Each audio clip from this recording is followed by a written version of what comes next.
Welcome to the Goth and the Sloth. I'm your Sloth, Matt. And I'm Luna the Goth. This is a podcast of two friends living a country apart, living our best lives, and, getting into what we get into. We decided to take the first part of our of our lives of this podcast to chronicle the COVID-19 pandemic as well as the major civil unrest and basically what it's like to live in 2020 as the world unravels. Yeah, that's really what it is. That's what it's become at this point.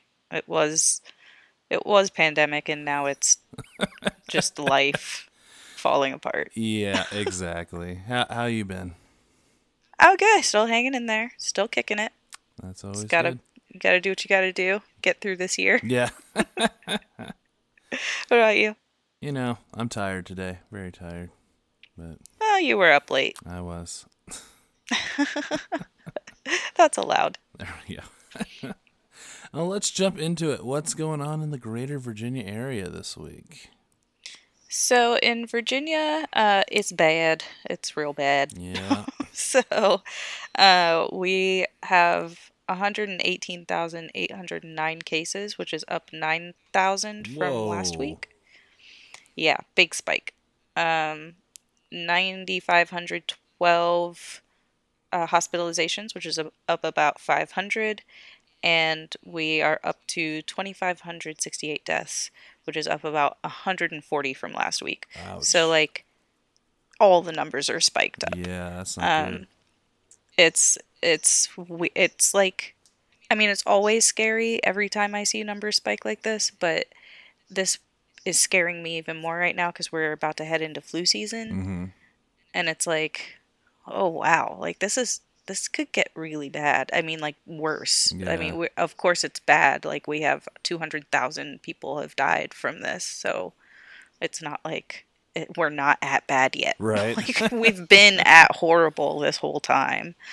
Um, So the other big news that's going on, probably nationwide, but here in Richmond. So Virginia Commonwealth University is here in Richmond, Mhm. um, and students have been returning to VCU, and they are currently reporting over 100 cases at the university. But based on folks that work there, that number is maybe extremely conservative. Wow.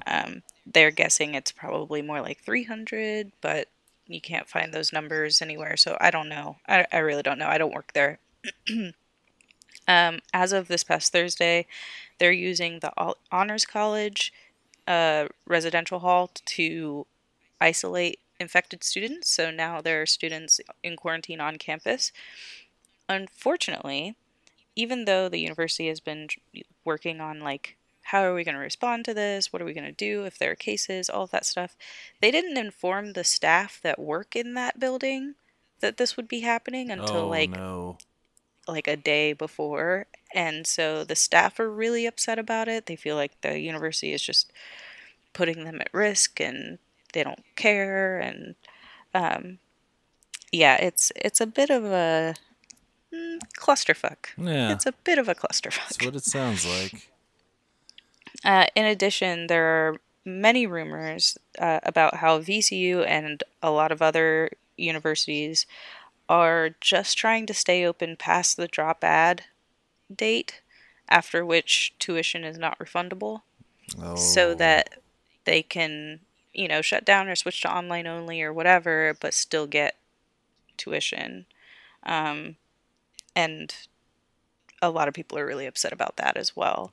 There's not really any proof that that's what they're doing, but if you look at the behaviors of university leadership, um, it's probably likely. Yeah, Like, that's a I good can't say that that's definitely what's happening, but it's not outside of the realm of possibility. Yeah, that's a good way to act during a pandemic. Let's screw people Ugh, out of money.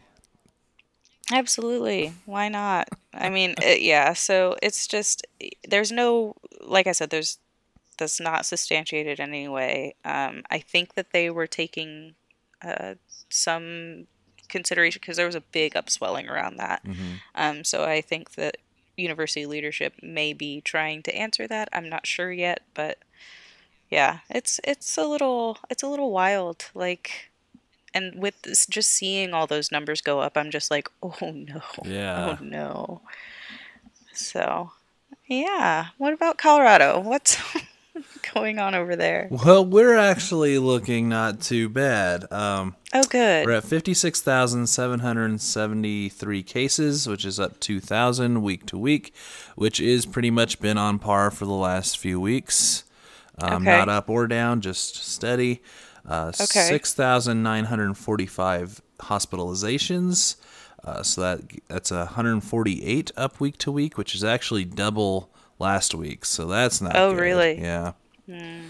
But on the best news is, well, best as you can say it relatively, we're at 1,843 deaths, which is only up 28 week to week, which is the Wow. lowest week to week death rate since we started this podcast. Wow, that's really awesome. So, So, I mean, it sounds like doctors everywhere, but especially in your area, it sounds like they they're learning how to treat people that's with yeah, it. that's what it And seems like. Yeah. This week's surprising with the hospitalizations kind of going up, and if we can just get the cases down, we can start looking pretty good again. yeah, But absolutely. And really, like, I mean, the most important thing is people not dying. yeah, So, the even if hospitalizations are going up, as long as we're not maxed out with hospital beds and we know how to treat to really minimize the death toll, yep, like that may be the best we can do until at some point when a meteor actually yeah. hits the planet and we all die.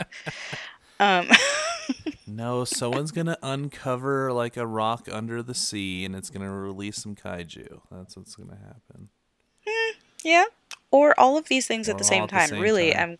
I'm kind of just expecting that we're gonna have a grand finale, and at the end, it's just over, and the new occupants of Earth will come ship themselves in. But yeah. Anyway, Anyways, news-wise, Colorado, COVID-wise, has been pretty quiet on the front. We're just, doing what we're doing. But on civil unrest-wise, hmm. it's starting to spike again. Oh yeah, everywhere. Everywhere, Yeah. which I'll get to in a second. Specifically in Colorado, though, we've had Proud Boys showing up at the protests, starting No trouble. fun. And the police like to do a thing I've started to notice whenever there's a big night of like tear gassing and a lot of arrests and back and forth. They tend to also then the next day or next day or two tend to clear out some of the tent cities. Like it's like Mhm. an extra punishment. Mhm. Yeah, I've heard about that. Um, So they've been doing that a just lot lately again. oh man, I mean, yeah, I guess I hadn't really talked about the civil unrest lately, it's almost because it's like so there's just so much of it going on right now. Hmm. But yeah, I've heard of that in Denver. They're really cracking down on those tent cities. Yeah. Like, and of course, we're in the middle of a pandemic. Homelessness is spiking. Yeah, no, the CDC, or I think just Denver Public Health, told Mayor Hancock not to do that right now because if these people do have corona, you're just dispersing them into more areas to infect more people rather than having a centralized population. Oh, God. It's And just tragic. yeah, It's tragic that anybody could be homeless. yeah, Like, anybody could, like, that alone is tragic. Then imagine having coronavirus on top of that. Then imagine the police breathing down your neck telling you you can't be here, but you also can't be there, and you can't be there, and you also can't be there. So, yeah. Like, what where do do you you go? do? It's, yeah, Yeah, that's you wild can't. and Yeah, depressing. yeah. You can't tear down the tent cities unless you give them somewhere else to go. You can't just be like, Yeah, no, you can't be here. Well, then where? Then right. where? Like, Oh boy. And in the greater world, I think it's worth discussing since we do touch on civil unrest. Mhm. Wisconsin. Mhm.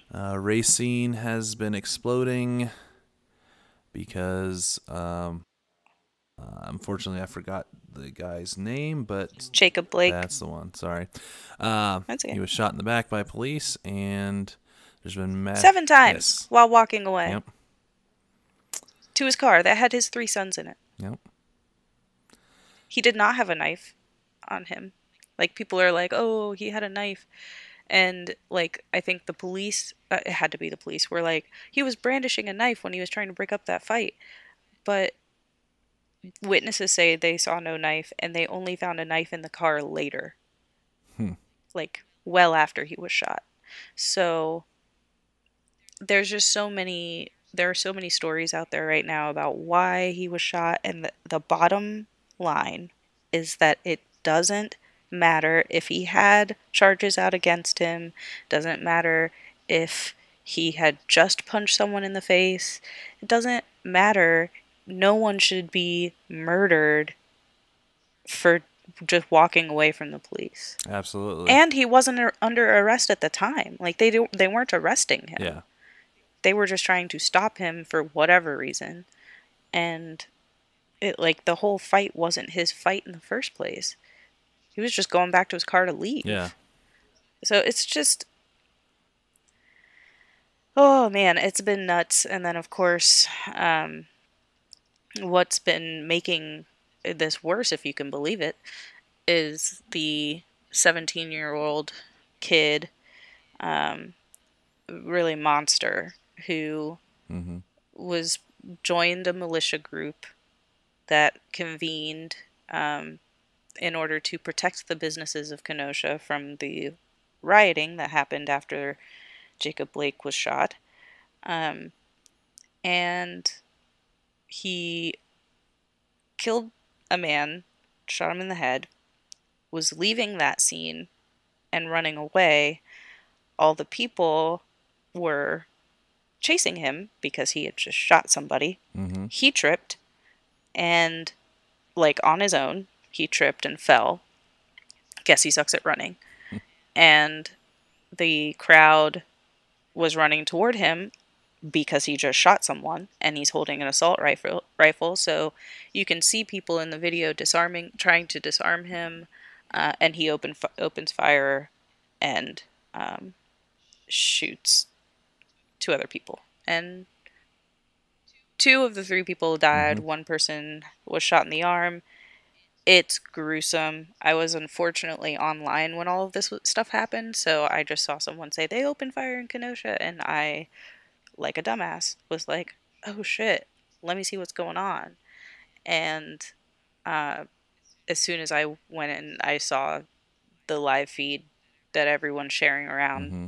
with um, the kid just shooting into the crowd, and the point of view that I saw, like, is like running over to the guy that got shot in the chest and they're screaming medic. It was extremely graphic. So of course this kid tries to try I guess he was trying to turn himself in. That's what they say was happening.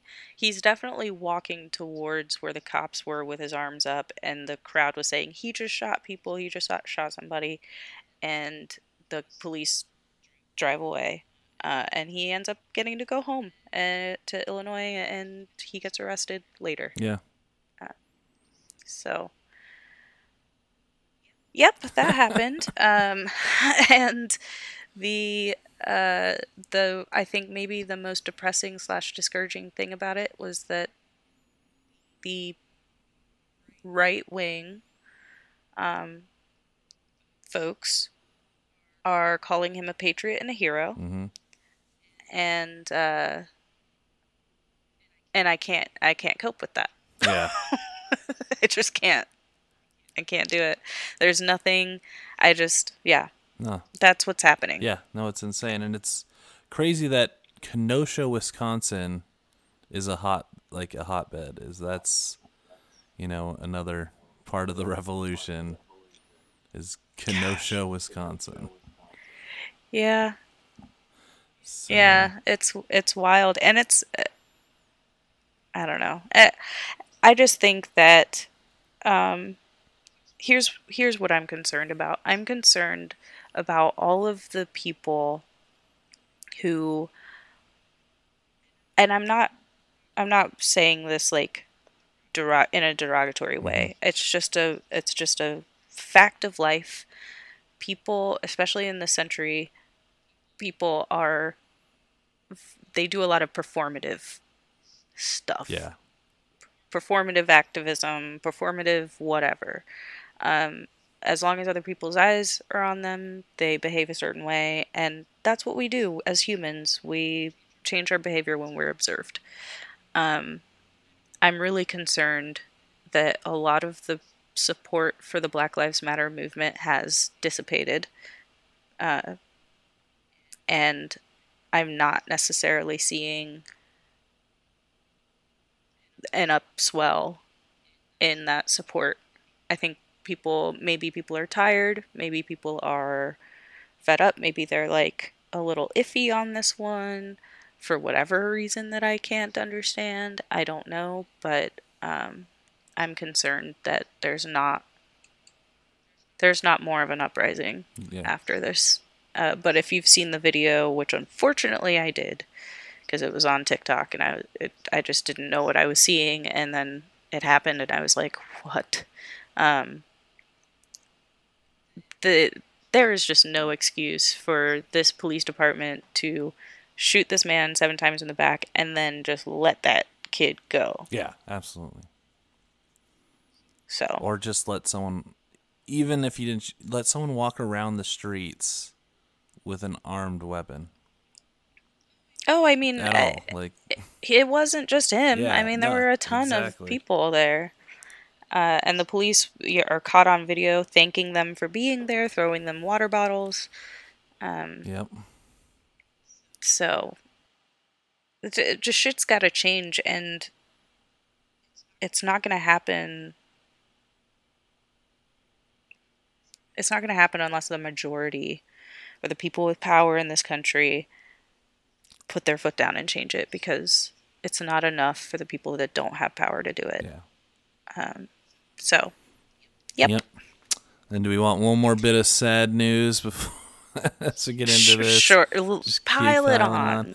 on. Chadwick Boseman, unfortunately, passed away last night. He is the star of 42 and, of course, Black Panther. 40. He was 43 and died of colon 43. cancer. So Yep. he's a great And actor. Generally, pretty, from what I understand, just a pretty good guy to be around. So yeah, it seems so, based on everyone's accounts. And what is so, like, amazing to me is that he was fighting colon cancer through yeah, filming for the movie. Like, what? It's just, it's just a testament to how dedicated he hmm was, um, if nothing else. And, man, everybody, like, if you have health insurance, use that shit and get yeah, checked. Like, just do it, because 43 is yep, young, and people get colon cancer younger. Um, so just get your shit yeah. checked. Literally, colon Yep. cancer. I see what you did there.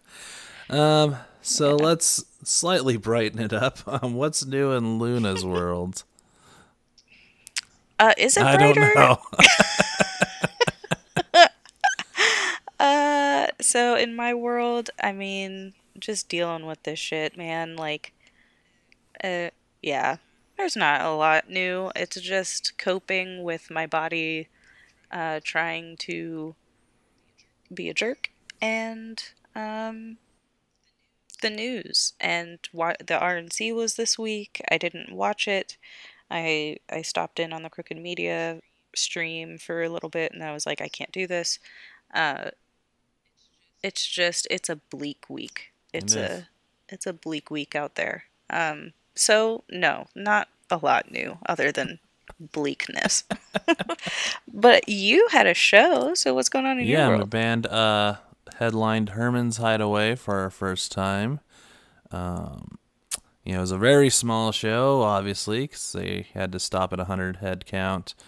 But we definitely even didn't get close to that. I can tell you that right now. It's one of those shows you have where you got like you can see like a few pockets of people and then the bar staff, and that's about it. But Yeah, yeah. but Herman's Hideaway sounds fantastic, and it is the best we ever sounded. Oh, that's great. Once I'm gonna at some point we're gonna post some social media because we had a camera going, and just from the video, like even from a cell phone footage, it sounds amazing. And so Oh, that's cool. we were super happy. Had a little hiccups here and there. Uh, Sure. Barnes That's live Barnes broke performance. his high E string during the first song, and Oh when you're no. a local band, you don't really bring backup guitars, so he had to just figure out the rest of the show on Oh playing a dang. five-string guitar, which he Oh, might start bringing backup guitars now. He's talking about like you never know. damn. Yeah, that's funny. I mean, it's live performance, and those Exactly. are the things you remember looking back later on. So Oh yeah. So yeah, that was really awesome, and that was fun.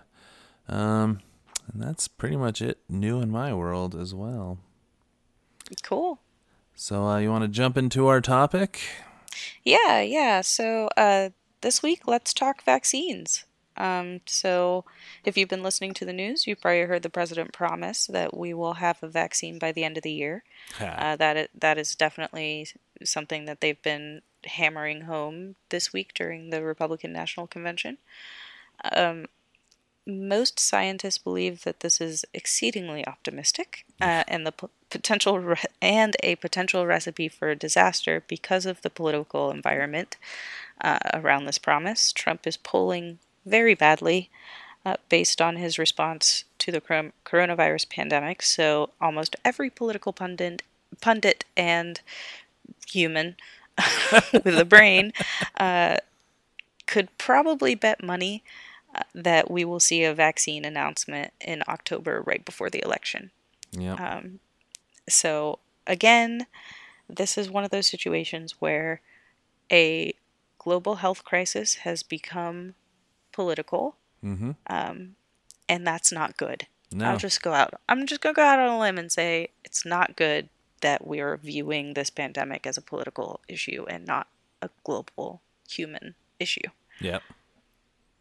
So also on that note, based on polling earlier this month, at least 30% of Americans said that they would not take a vaccine if it was released. So, I'll let y'all do the math Yeah. on that. Just so you know, that is not herd immunity by most scientist standards. Some scientists say that it can be. You can do herd immunity with less than that, but still, like, Yep. anyway. So what's going on with vaccines? I'm going to cover the most recent announcement coming out of Russia. They named their vaccine Sputnik 5 All right. for obvious reasons. I know what Mr. happened to one and Spaceman. well, I was just gonna say I know what happened to 1 and 2, but I don't remember 3 and 4. I don't know. Who knows? So yeah, that was this month. It's August 2020. They approved a vaccine that is effective and safe to use. Scientists around the world immediately spoke out against it because of how it was fast tracked to approval, Mm-hmm. and this is important, Russia will not share any data supporting the efficacy of this vaccine. Oh, nice. So, experts say that any vaccine approved for widespread use should be tested in advance trials involving tens of thousands of people before so that it can be proved to be safe, so Mm-hmm. that it can be licensed. These things have not happened, Yeah. and if they have happened, they are not willing to share that information with the world. So there's just a lot of doubt around this. The global reception about this news has been very lackluster. Yeah. Whereas I believe Putin may have been hoping for a bigger splash, like Russia did it, yay! And everyone's like, ooh. Trust us. It's good vaccine. Yeah. Don't worry about it. Oh God. Yeah, exactly. And so he's kind of, you can imagine, probably not very happy. Yeah. I pulled a quote from an article, and I just think, yeah. So the quote: Moscow Mayor Sergei Sobyanin, maybe. Sorry if I butchered that. On Wednesday, invited residents of the Russian capital, to sign up for the study, calling it, quote, a unique chance to become the main participants in clinical research that will help defeat the coronavirus, end quote. Mark my words, I feel like we're going to hear the exact same quote or something very similar in October from the White House. Yep. Like, hey, don't you want to be part of this research? And you're going to help defeat the coronavirus for Trump, and Trump is doing this for you, and blah, blah, blah. And it's going to be, oh man. Although if we can just fast forward to December, I'd be okay. But that's kind of an interesting dichotomy, though, too, because anti-vaxxers are historically right-wing. That's true. So, well, that'll okay, be actually, interesting. Here's what I actually think. Okay. And, it's not going to be surprising, I think, to anybody. But I think the first people that are going to be given this vaccine, the American vaccine that will be released in October, I assume, it's going to be poor people and brown people. Yep. People with disabilities, people who don't have the ability, don't have power. And that power is going to be wielded against them, and we're going to see the vaccine tested on prisoners, on all like vulnerable populations. That's what I think. Yep. Because that's how shit runs in our country. Yep. Unfortunately. So that's actually what I think. I don't think they would test it on Trump's base, but they might. I mean, poor people. There are a lot of poor people that support the president for some reason, and that could be part of the testing. But I just, yeah. Anyway, another quote: Russia has reported over 16,750 coronavirus-related deaths. But experts say that the true toll of the pandemic is much higher than all reported figures due to limited testing, missed mild cases, and concealment of cases by some governments, among other factors. Are they talking about Russia or are they talking about us? Well, I can't quite tell. The number of cases and how you handle it has become a dick measuring contest between leaders. For real. So God. it's definitely very easy for all of them to be like, nah, we've got it, man. I took care of this. I'm a good leader. We have like 5 cases. Don't worry about it. And just like behind them, it's just a pile of dead bodies. Like, no, For we're real. fine. Oh, it's so frustrating. Anyway, so yeah, that's the Sputnik 5 that made a lackluster splash in the global vaccine world. Matt, are you going to talk about how vaccines are developed? Yes, and a bit about our dear leader.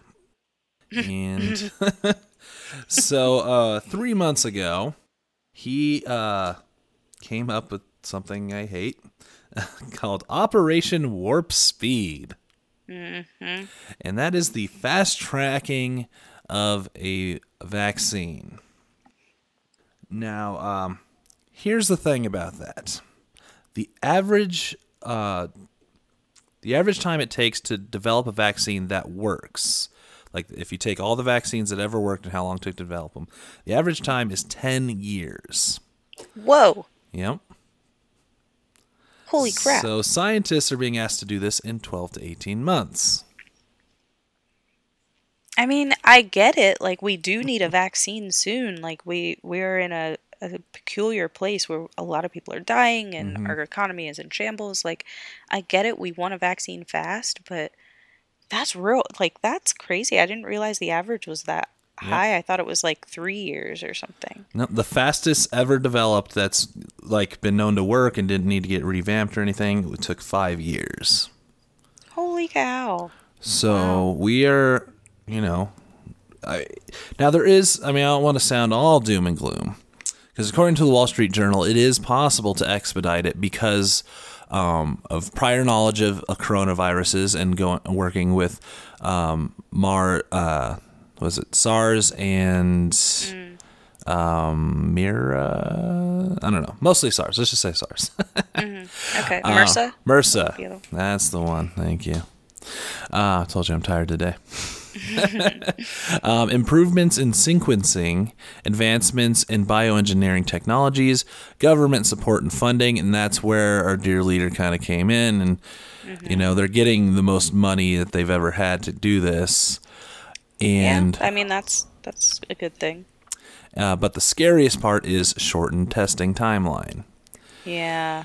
So what most of them are doing right now is they're usually the way a vaccine goes about is they test it on cells first, obviously, because it's got to do something. If they just turn blue, you didn't actually do anything. Then it gets tested on small rodents, mice, and hamsters usually. After viable testing, then they move on to larger mammals.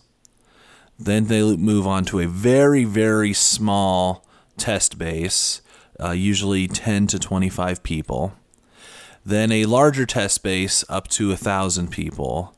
And then one more test base where they kind of get 10,000, it's a big test base at that point. And then it's widely released. They're overlapping these. So before they're done with the rodent testing, they're moving on to monkeys and things of that nature. And the FDA has pretty much said that that's cool. So, wow. It's not necessarily bad, but it can be scary. And if they miss a step earlier and not seeing that when they're already moving on to another test phase, that can back up the entire thing and you've lost all your speed anyways. Yeah. Wow. And not to mention, that's risky. And not to mention getting to human testing before it's been properly animal tested and tried through. Right. So. Oh, that is quite risky. And it's that's tough. Oh, yeah. They're also looking at weird new ways to do it. So the way they develop a normal flu vaccine is not going to work for COVID. Okay. I can't remember why, but there's a really good video on Wall Street Journal about this. But essentially, so they're looking at other ways, mostly attacking parts of the cell of the COVID virus that attach to your cell. That's one way around it. And a couple other ways that are viable, but just the way they develop the regular flu vaccine you get every year isn't going to work for it. And I think, now that I mentioned it, it was a timeline thing. It's going to take too long to do it that way. Okay. But they're also looking at DNA engineering as a possibility. Whoa. And this has never been done on humans before. So that's scary, and that's a thing. Yeah, that's definitely scary. This is how we get cyborgs. Yeah. or genetic cleansing. Yeah.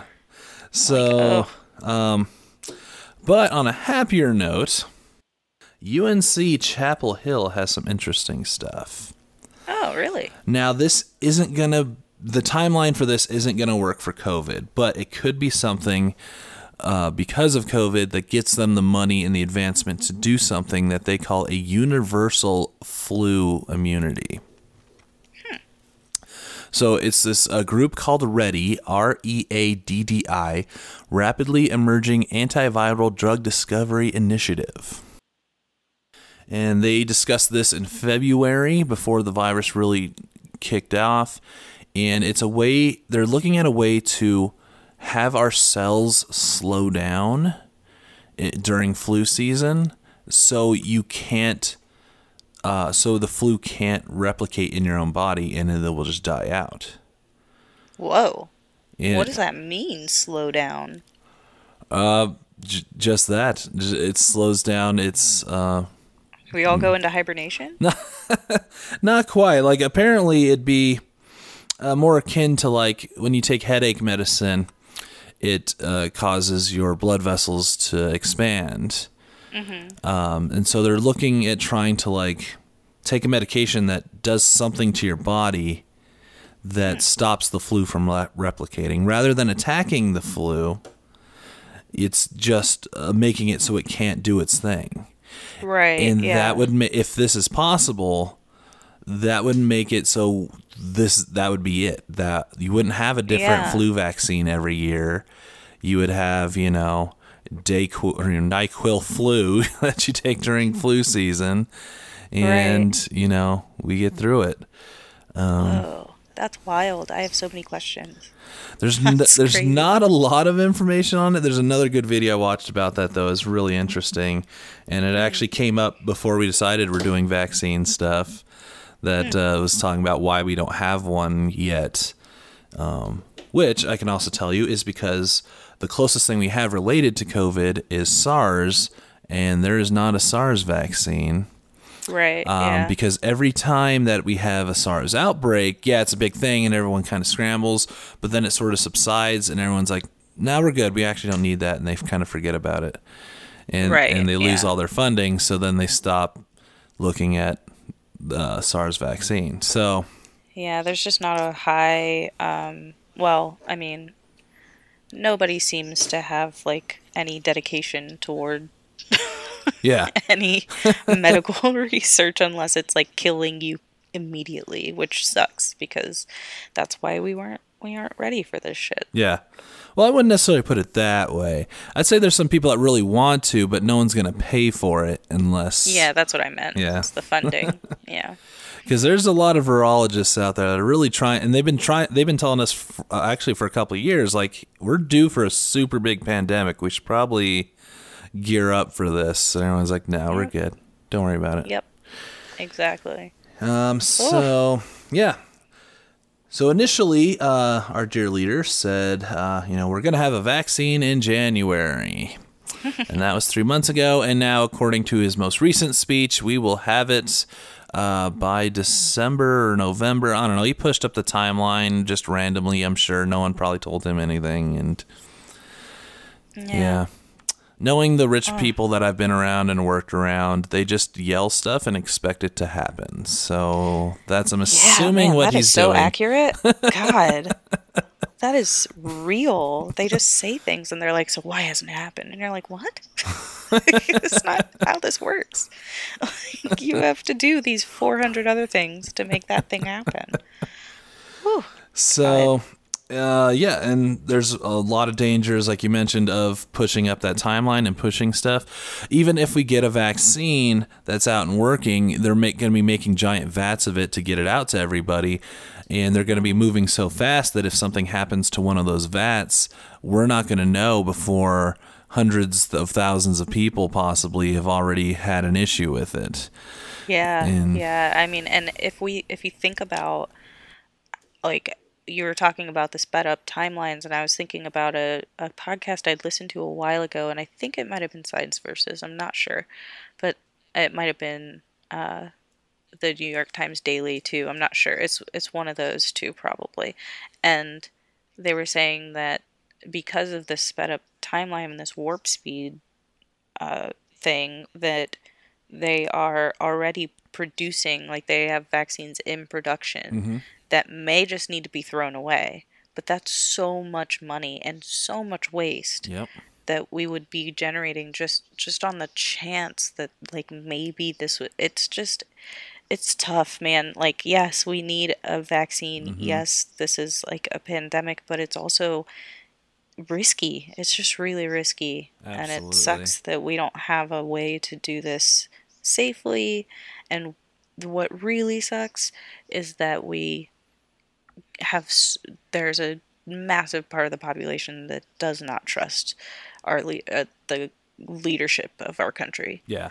So, like, when, if you think to other presidents that maybe you did trust and they say, hey, we have this vaccine, here are all the reasons why it's safe, please get vaccinated with your family, et cetera, et cetera.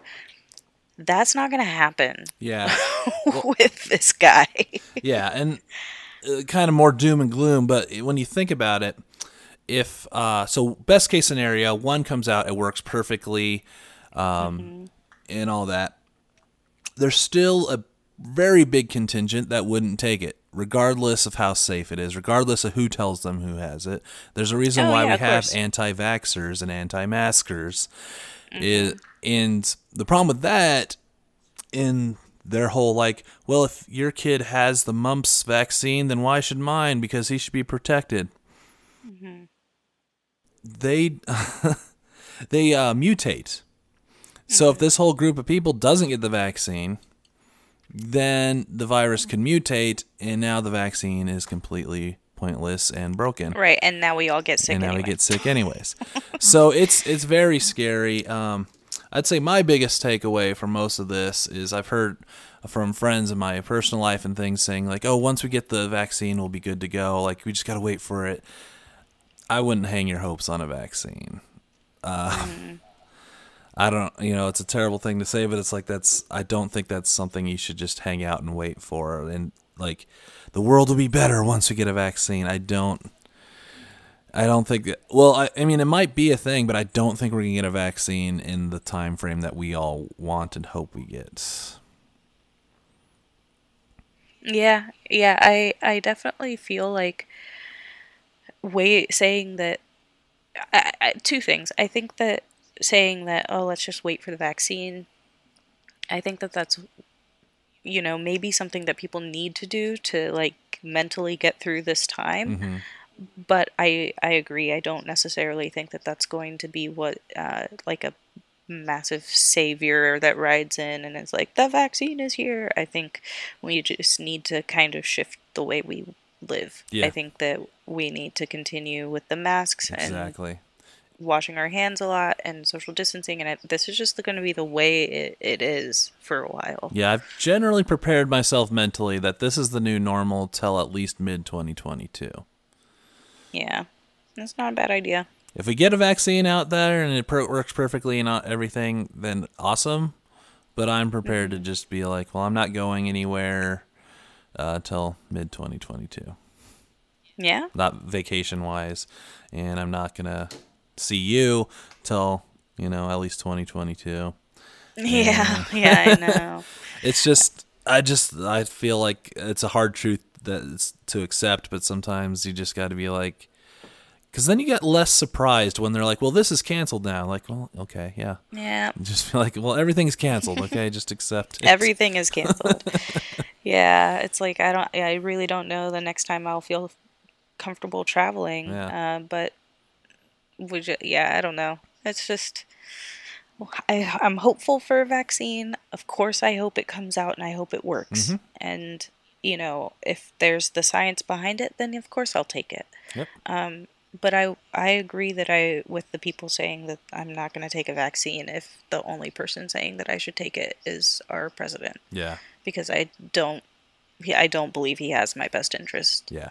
Well, no matter what, I'm not being in the first round at all for anything. Right. Yeah, I don't want to be a test. Because one, I want to make sure there's enough for people that really need it, if it is like a perfectly working virus, vaccine and everything. But also, yeah, it could have definitely adverse effects that we don't see for a while down the line, or even right away you can see some stuff, and Yeah. can I be just don't want to scary. be in the Yeah, trial. exactly. Yeah. So yeah, that's depressing. Yeah, what a delightful episode. Civil unrest, more black people being shot in the back 7 times, Well, I think and a white kid with an assault rifle being not shot at, even though he was walking towards the police with a gun. And now a vaccine episode that is utterly depressing. So, um, cheers, guys. I mean, it sort of lends us into the next portion of our show. Because what can we do Sure. to distract ourselves from everything you Yeah. just mentioned? Oh boy. Well, I've been distracting myself. I mentioned that I got HBO Max. Hmm. I've been distracting myself with the show I May Destroy You. Um, I just watched it this week. I watched it within the week, and it's really interesting. It's a British show written by, I forgot her name. Um, she is African and British, and she is like a firecracker of a young up and coming artist. Um, it's the show is about this. It's about her, like her own experience. She stars in her own show. She was out partying and was sexually assaulted, but didn't realize it at the time Hmm. and figured it out afterwards. So it's pretty interesting the way that she does it. What I really appreciate about the show is that it digs into how this culture of like absolutism, where it's like there's no nuance, that's not sustainable even for survivors of abuse. And it's true. If you're a survivor of abuse, you know that it might be easier to say, this person said this strange thing, so let's disappear them, Hmm. or this, like that whole, I don't want to like say cancel culture because now that has like a whole Yeah. connotation to it, but like that idea of just destroying someone for like, not I'm not talking about like the person that did the assault. Hmm. I'm talking about people that have like said something strange, or they were in an awkward situation, or they have done something questionable or whatever, but just like that, living that life is not sustainable to be able to deal with it. And healing from abuse is much more complex than screaming at people and living this like black white world. Yeah. And I haven't seen that message, especially from the younger generation. And it was incredibly brave. I hate saying that too, but it was a really refreshing thing to see, because I just haven't been seeing that, and I think that nuance is important. And Absolutely. I understand where everyone's coming from, where it's like this person did this thing and they should be canceled. I understand where you're coming from with that. I think that nuance can't be lost. We cannot live in a world where everybody gets their rocks off for being performative and screaming at people, because it's not how we're going to fix problems. You don't get laws changed like that. Yeah. So, yeah, that's what I watched, and I've been reading the book Little Fires Everywhere, and that's been good too. So, Nice. yeah, what about you? Um, been watching a few movies. I rewatched Ant-Man and the Wasp.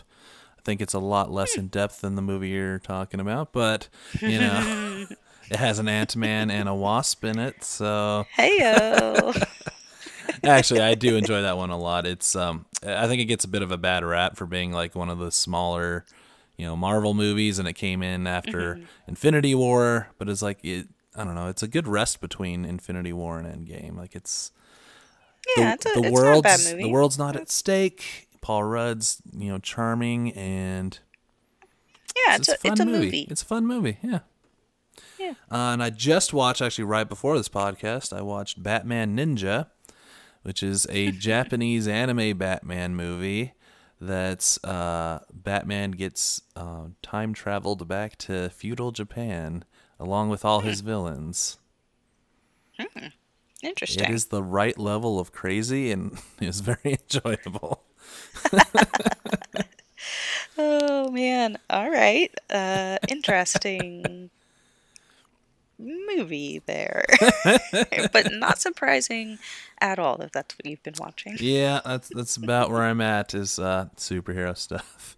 That Yeah. that and still getting through the Star Treks. I'm getting to like the more of the known ones. I just watched Space Seed, which is the one Oh. where Wrath of Khan is like the sequel to it, and Hmm. it's great.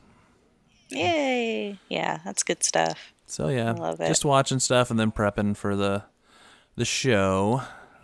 Basically, distract yourself from the craziness with predictable craziness, Yeah, fictional yeah. craziness.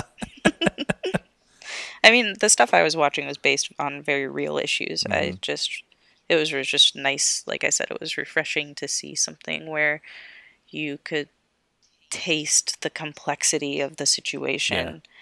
And if you've been in these situations, you understand that that's reality. Hmm. And it's much more healing to me to see something like that than to see people screaming at each other and canceling each other for sometimes rightfully so, but sometimes it's just a revenge thing, and that doesn't feel healing to me. That catharsis is not healing to me Yeah. personally.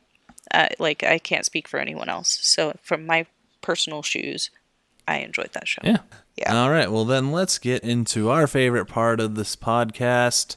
Only in a pandemic. And major civil unrest still. Still. So, yeah. Stories that can only God. happen in a pandemic or major civil unrest. What do you got? So only in a pandemic can I order an entire bottle of wine that I will then take home from the bar and moodily drink it while yell talking to strangers 6 feet away. That is not something I would ever have done. That's very Um, 2020. it is very 2020, and like I caught myself like I haven't been leaving the house, and I've been kind of, yeah, shutting myself away, especially as I haven't been feeling well this week and all this stuff. And I was like, you know what? Fuck it. I'm going to go to Fallout. I'm going to drink a glass of wine. And then I got there and I was like, I'm going to order a bottle of wine because you can take, you order alcohol from bar and take it home. Hmm.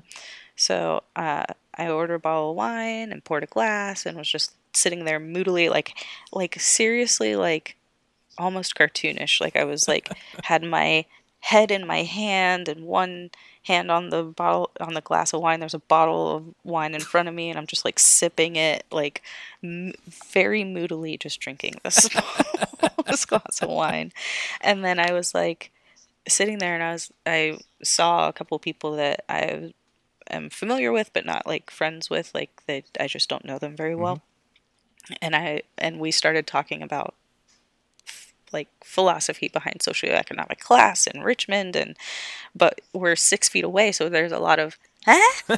Yeah, what? And we're just like trying to understand each other. Um, it was an interesting experience, and I was like, yeah, this is not normal. So yeah, that's my story for this week. What about you?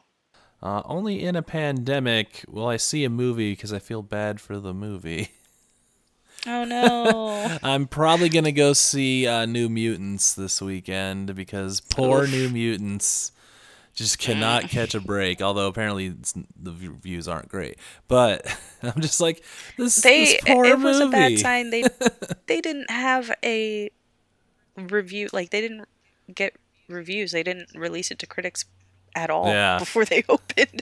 It's always a bad it sign. is. But I'm just like this poor movie cannot catch a break. I might just have to give it, my few dollars to be like, you Yeah. tried. I'm sorry. I'll probably see it just because I have the pass. Yeah, But yeah, but yeah, thinking I'm not about excited about it. yeah, getting back to theaters because Bill and Ted came out too. But Yeah, that happened. I'm definitely going back. I mean, yeah, my partners will be here tomorrow, and we're gonna meet up with a couple people and go watch Tenet.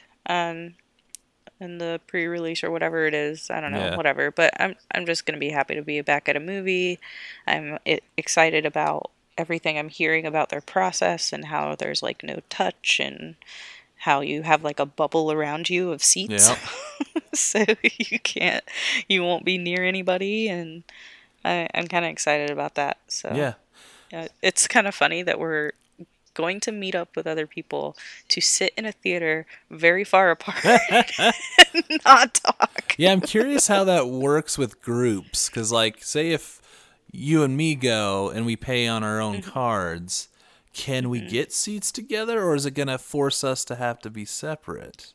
I think it forces you to be Yeah. separate, but in my opinion, it's like if you get the seats next to each other and you have the Yeah. bubble, then just sit in the seats in the middle, and then you have a wide Or bubble. you just put your jackets and food in the middle seats. Because I know you and you're not Oh, going to steal my food. weird. I don't know why you would be worried about that. Oh, because I'd get something chocolate so you wouldn't steal it. I mean, desperate times. Did you get your free large popcorn and soda for your birthday? You didn't see that No, I email? haven't. No, Or, I haven't gone. It's to get it. ah, but So yeah, no, I saw that email. I was like, oh, I still get my birthday thing. that's Hooray. awesome. Yeah, I didn't know So that. yeah, check I your will pass. You'll definitely. probably have a free large popcorn and large soda for your birthday. That's awesome. I will totally use that. Unfortunately, I'm not supposed to be eating butter, so Oh yeah. I always get it without butter, but we'll see if I die. We'll find out because I'm definitely still getting popcorn. There's no way. Like You don't not I get popcorn. yeah, I mean if I die by popcorn, I'll take it. Like put it on the headstone. Like it's just the way it's going to be. I died how I lived, eating popcorn. Eating popcorn. That's so true. Oh my God. If there's one thing I've eaten more than anything else, it's popcorn. All right, let's wrap this up with our hermit level. So on the Leonardo DiCaprio scale of a 10 being Howard Hughes and you're living completely by yourself, collecting your pee in jars, and a 1 being the Wolf of Wall Street, going out and doing blow off of hookers' asses. Where are you at this week? Can I do blow off my own ass? I think we discussed this once, and I would be very impressed if you could do that. I feel like I have a lot of time on my hands to figure it I feel out. like you can do an OnlyFans page and just do that and make a ton of money. Like even fully clothed, and it would still work. Watch this. Well, this week I'm at a 9. Yeah. I would say I would have said a 9.5, but I did go out Yeah. and I did sit sulkily at a table by myself and then talk to a couple people. So 9.5. And I stayed for like 45 minutes. That was my stamina. So, yeah, Yeah. just hanging out home, There you go. playing with my plant babies. What about you? I'd say probably a 6-ish. Because we did have the show yesterday, but I did not schmooze or chat with people. And honestly, I don't do that anyways. I'm the lead singer that doesn't talk to people and just kind of hangs out on the side. Unless people approach me, and at this time in the world, no one's approaching you. so, Yeah, nobody is approaching anybody. Don't talk to people. so I was in the group, but socially, I didn't really interact with a ton of people except my band and the sound guy. Oh, and the door guy. Door guy was really awesome last night too. But so yeah, you're right in there, right in the middle. Cool. So yeah, I think that'll do it for another episode.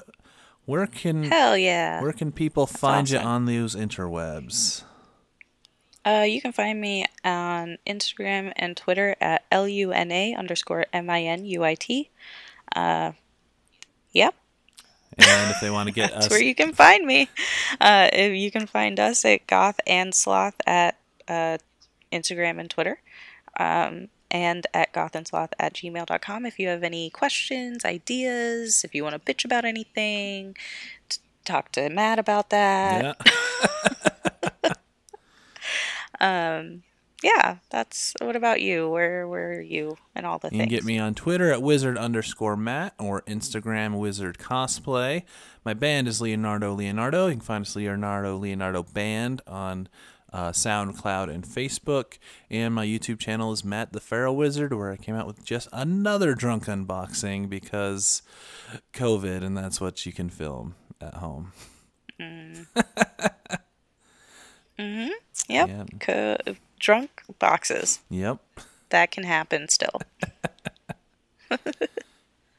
So, yeah, I think that'll do it. So, thanks for joining us for another episode. Make sure you rate us on iTunes, on the app, or, share this with friends or whatever you can. Yeah. Thanks, guys. Wash your hands, please. And wear your mask.